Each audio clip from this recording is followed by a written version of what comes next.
خبر تو خبر داره براتون. از پس لرزه های همایش ضد فساد که با پنبه‌زنی سپاه توسط شیخ فری شروع شد و حالا تا 2 هفته بعد هنوز همه بسیجن که این قضیه رو یه جوری ماسمالی کنن.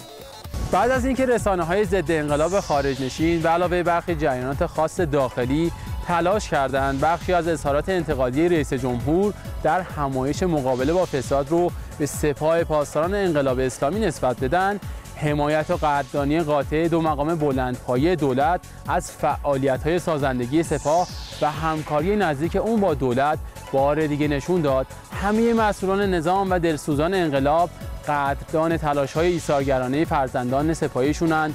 خلاصه اینجوری شد که یه بار دیگه روسیاهی برای رسانه‌های ضد انقلاب باقی موند.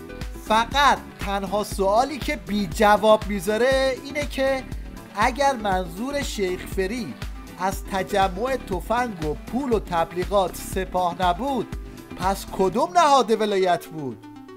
خلاصه کلام این که این خیز ضد فساد شیخ فری بدجوری نظام رو تو هچل انداخت.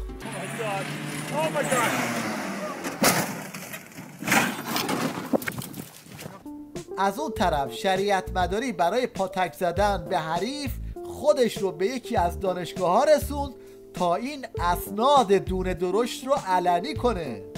آیا می توانید یک مفسد اقتصادی را آدرس بدهید که در کنار شما نبوده باشد؟ مگه بابک زنجانی کارشو در زمان مرحوم نوربخش شروع نکرد؟ مگه بابک زنجانی با آقای هاشمی و آقای ندیک و آقای روحانی عکس یادگاری نداره؟ ماریان سرویس کی بود؟